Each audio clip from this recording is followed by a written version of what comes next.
Welcome back to Japan Animation. Sakuta can't believe his eyes when one day he's sitting in the library and a girl in a bunny costume hops around among the people, trying in vain to get their attention. But even though Mai is a famous actress, people don't give the bunny girl a single glance. Sakuta knows that Mai recently took a career break and is a senior at his school. Now he seems to be the only one who can see his senpai, which also surprises Mai, who briefly advises him to stay away from her. The next day, Sakuta sees Mai again at school and notices that she is always on her own, having missed a few years of school due to her career. She now seems to have lost connections. None of the students want to stand out by befriending her. On the way home, Sakuta witnesses two people secretly trying to take a photo of Mai and quickly intervenes. This gets him talking to Mai and he wants to find out more about her curious behavior at the library. But she deflects attention from herself and asks Sakuta about a rumor making the rounds at school that Sakuta beat up 3 classmates who ended up in the hospital. Sakuta denies the incident, but claims he has no interest in clearing up this rumor at school. This makes her open up to him. Having worked as an actress since the age of 6, she eventually reached a point where she no longer enjoyed acting and took a break. Shortly after, she noticed that some people could no longer see her. That's why she tested people's reactions with her bunny girl costume, because it's impossible to miss her in this costume. Shortly thereafter, Sakuta experiences the phenomenon described by Mai with his own eyes. She desperately tries to order something at a bakery, but is ignored by the shop assistant. For Sakuta, the diagnosis is quite clear: puberty syndrome.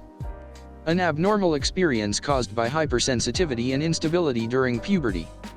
In other words, a phenomenon that attacks the most vulnerable characteristics of an adolescent and manifests itself in various forms. Sakuta himself was not spared from this syndrome, which he proves to Mai with the large scars on his upper body. And Sakuta's little shut-in sister Kaed was also a victim of the puberty syndrome 2 years ago. She was severely cyberbullied by her classmates, which showed on her body by sudden deep wounds. During this time, Sakuta woke up one morning covered in blood and had to go to the hospital, which gave him his deep scars and started the hospital rumors at school. Sakuta realizes that Mai probably suffers from invisibility, as she always tries to make herself invisible at school and stand out as little as possible, which results in her actually being invisible to some people. Sakuta sees only one way to reverse this: Mai must resume her acting career. When Mai doesn't show up at school the next day, Sakuta regrets interfering in her affairs. Later, while working in a restaurant, he is visited by a reporter who is interested in photos of Sakuta's scars. Although Sakuta has no interest in this public attention, he decides to give her a photo in exchange for information about Mai. Later, Sakuta visits his smart friend Futaba to ask her opinion about Mai's puberty syndrome. Futaba states that Mai's invisibility is related to the theory of observation and draws the comparison to Schrödinger's cat. If there are no observers for Mai's existence, it is not confirmed. When Sakuta returns home that evening, he finds a distraught Mai at his front door, now unable to even go shopping because people no longer see her. Since Sakuta is now afraid of forgetting Mai as well, he writes down his experiences in a diary. A few days later, Sakuta tries to persuade Mai to continue her acting career. He confronts her with the information he received from the reporter. Her mother, who is also her manager, has decided against Mai's protests that bikini photos of her should be published. Mai's subsequent exit from the business was her ultimate revenge on her mother. Although Mai is initially upset that Sakuta obtained this private information about her, she eventually becomes concerned that photos of Sakuta's scars will now be published. She calls the reporter and offers her an irresistible deal. In exchange for deleting Sakuta's photos, she will get an exclusive interview with Mai, who plans to return to acting under a new agency and fire her mother. To thank Sakuta for encouraging her to follow her passion, she invites him on a date. Sakuta can hardly believe his luck and excitedly sets off for his meeting with Mai a few days later. But as he passes a park, he sees a little girl crying and immediately rushes to help her. However, he is suddenly kicked violently from behind by his classmate Tomo, who thinks he is trying to hurt the little girl. When Sakuta clarifies the situation, Tomo apologizes and demands him to kick her back to make amends. Unfortunately for Sakuta, however, his kick is witnessed by a police officer, and the two teens are taken to the police station to clear up the incident. When Sakuta finally arrives at the station, Mai is extremely annoyed about his tardiness. But they continue their date anyway and go to the beach together. At the beach, Sakuta recalls an experience he had there a few years ago, when his little sister began to suffer from puberty syndrome. His mother couldn't cope with the situation and became very ill. One day everything became too much for Sakuta and he ran to the beach. There he met a girl, Shoko, who supported him in his darkest time. It was Sakuta's first love. After the holidays were over, he looked forward to seeing Shoko again at school. But she wasn't there, and he's never seen her since. After he tells Mai his story, she confesses that she also has something important to do on this beach. She had arranged a meeting with her mother to confess that she wants to continue her acting career without her. But when Mai's mother arrives at the beach, she simply passes Mai by.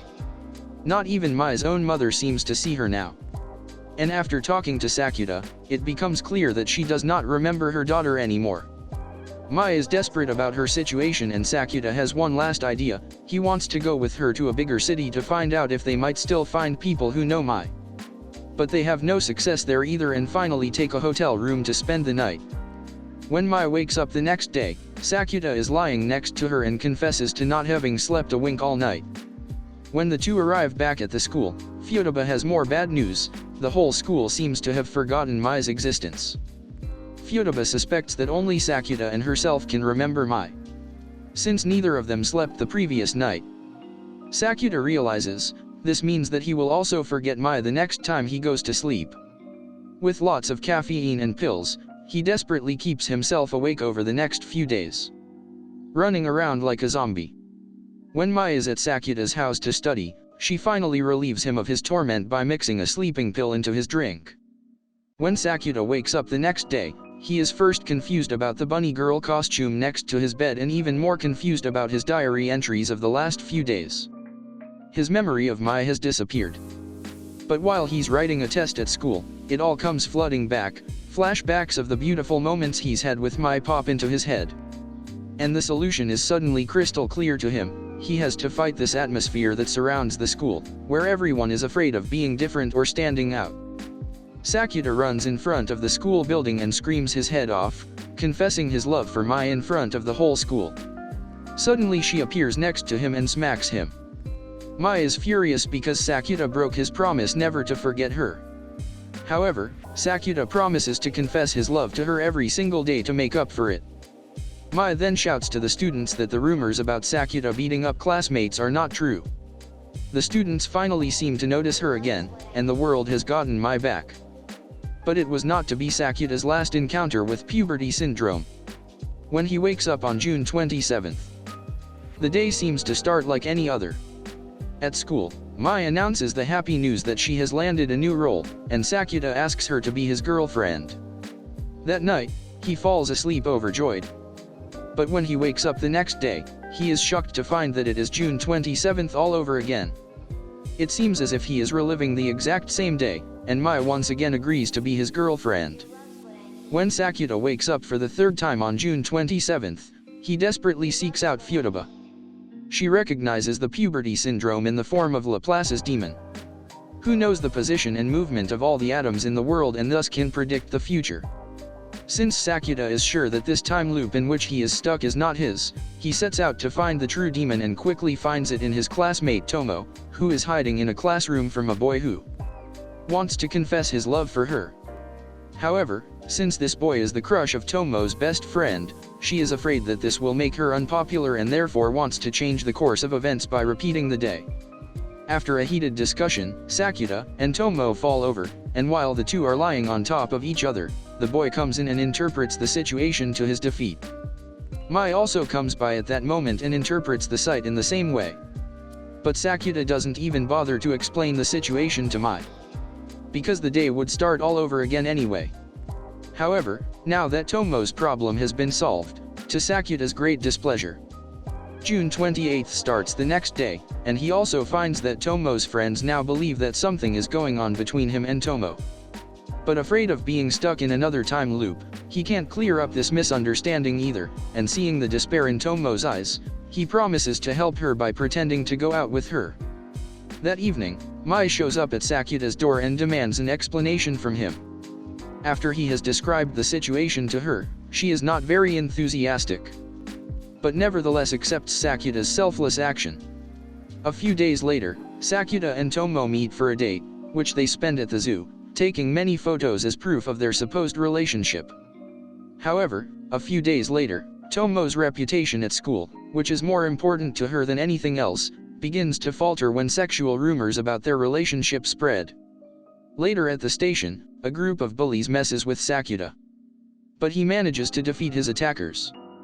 He also clears up the rumors by informing his classmates that he is still a virgin.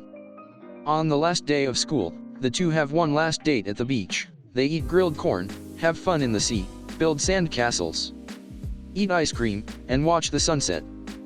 Tomo thanks him for their time together and shakes his hand in farewell, ending their pretend relationship.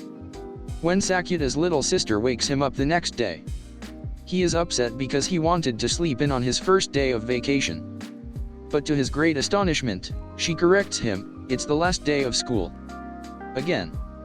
At school, Sakuta immediately seeks out Tomo to talk to her about being stuck in the time loop again. But Tomo claims that she cannot remember their date the day before. When Sakuta again asks Futaba for help, she is skeptical of Tomo's claims and believes that she is still Laplace's demon. Later, Sakuta and Tomo experience the same fun day at the beach and end it again, parting in friendship at sunset. But after Sakuta experiences the same day a third and then a fourth time, he finally bursts. He explains to Tomo that he doesn't feel like going to the beach and instead takes her to the city of Enoshima. There, the two spend a fun day together, eventually ending it with a serious conversation. Tomo bursts into tears and confesses that her feelings for Sakuta have been growing stronger by the day. But Sakuta tells her that he'll always love Mai, no matter how many times she'll restart the day over. But he promises to be there for her as a friend, and Tomo promises him that this was now their last date together. When Sakuta wakes up the next day, the time jump is greater than ever before. Suddenly it is June 27th again, the day when the fake relationship originally began. But now Sakuta seizes his chance and asks Mai to be his girlfriend again. The rest of the time before the summer holidays goes exactly the same way as the first time, only this time with Mai by his side instead of Tomo. One day, on their way home, Sakuta and Mai suddenly come across a schoolmate who is caring for an abandoned kitten. The girl introduces herself as Shoko. Sakuta is taken aback, she has the same name and appearance as his first love. But this time she is younger than him, and she does not seem to know Sakuta either. Sakuta offers to take the kitten in, where Shoko can come and visit at any time. To discuss this next abnormality, Sakuta wants to meet Futaba and finds her in the library. However, he is taken aback by the drastic glow-up Futaba seems to have experienced. Later, Sakuta is surprised by Mai at work, and when the two are about to go home from the restaurant, they suddenly see Futaba enter an internet cafe in a side alley. In order to find her, Sakuta calls her and talks to her on the phone when she suddenly walks past them without talking on the phone. Sakuta and Mai confront Futaba and she reports that she has been living with a doppelganger for 3 days.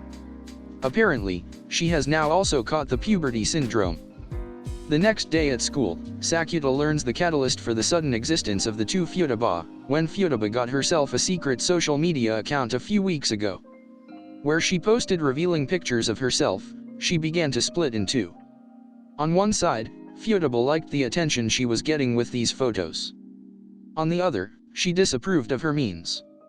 Thus, this split occurred, and the second Futaba now continues to post these photos, while the first Futaba wishes for an end to these postings.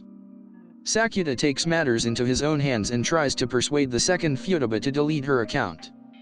But she is blinded by the attention she receives there and initially refuses. However, when she receives a sinister message from an anonymous sender, she decides to delete the account after all. After Sakuta accompanies the now frightened Futaba home, she tells him of her great fear of being alone. To prove to her that her friends will always be there for her, Sakuta asks her to meet them at the station immediately. The three then have a fun night at the beach and head home at sunrise. Sakuta is delighted to announce the great news to the first Futaba, her account has been deleted. But when he gives her back her cell phone and she sees the wallpaper, a photo of her doppelganger having fun at the beach with her two best friends, Futaba doubts that there is still room for her in this city and takes off. Sakuta tracks Futaba down at school and persuades her to join him and their friend to the fireworks in a few days. Futaba wants to accept the invitation, but before she does, she calls her doppelganger to talk to her about it. And surprisingly, the two are reunited in the process. After the summer holidays, Sakuta is looking forward to finally seeing Mai again, with whom he has not been allowed to meet publicly in recent weeks because of the strict conditions imposed by her agency. But Mai seems to be nowhere to be found, until Sakuta suddenly sees her on the street with a blonde girl. The two girls explain to him the terrible events that happened to them. Mai and her younger sister Nautica seem to have switched bodies. The next puberty syndrome. Since the two don't know how to undo it, they have to take care of each other's upcoming appointments. For Nautica, that means photo shoots and commercials in Mai's body, and for Mai, singing and dancing lessons and performances, because Nautica is part of the idol group Sweet Bullet. Sakuta soon finds out that the cause of the body swap lies with the mothers of the half-sisters. They have tried for years to play Mai and Nautica off against each other by putting them in acting classes and always wanting their own daughter to be more successful than the other. This has led to the sisters despising and envying each other, which eventually led them to swap bodies. But since the relationship between the two sisters is still icy, reconciliation seems impossible, and for the time being the two are content to live each other's lives. At one of Mai's commercial shoots, however, Nautica faints and is disappointed that the pressure of her sister's career has become too much for her. Mai, on the other hand, masters the performance with Nautica's idol group with flying colors and is even chosen as the lead singer for the next single. Furthermore, when Nautica's mother tells her for the first time how proud she is, Nautica is furious and wants to go into the water. Sakuta manages to save her and tells her that she is very important to some people. To prove it, he shows her the letters she wrote to Mai many years ago, which Mai has carefully kept all these years. Nautica confesses that she doesn't envy her sister's life so much after all. And the two fall into each other's arms, thus curing their puberty syndrome and finding themselves in their own bodies. A few days later, Kaed proudly presents her list of goals for the rest of the year, which includes finally going outside again and even going to school. But while Kaed is practicing making phone calls with Mai, she suddenly faints and Sakuta notices a large bruise on her neck. But after recovering quickly, she is more determined than ever to finally take her first step outside again, and with Sakuta's help, she manages to do so. After a few days of practice, Kaed even manages to have dinner at Mai's house, have a picnic on the beach, and visit the pandas at the zoo. But Sakuta is concerned about Kaed's seemingly rapid improvement. He tells Mai how Kaed lost her memory 2 years ago and became a completely new person in every way. Now he fears that if her old memory returns, she will forget the last 2 years again. He interprets the ever-growing bruises on Kaed's neck as a sign of this. One evening, on their way home from the zoo, Sakuta and Kaed pay a visit to the school. Although the school is closed, Kaed chalks this up as her victory and can check it off her list of goals. When Kaed wakes up the next day, her memories of going to school, going to the zoo, and even everything else that has happened in the past 2 years are swept away. The old Kaed has returned. But Sakuta's despair over the loss of his sister over the past 2 years is somewhat alleviated by her diary entries, which reveal her gratitude and love for him. Meanwhile, Mai is sorely disappointed in Sakuta because he does not keep her informed and does not come to her with his problems. Also, due to the turmoil of the last few days, he almost forgets Mai's birthday and just manages to catch the last train to surprise her at her shooting location. The two reconcile with a view of the night skyline as snow falls. And when Sakuta finally waits for his first kiss from Mai, she playfully pinches his cheek. Make sure to subscribe and turn on notifications so you can watch more videos like this. Thanks for watching.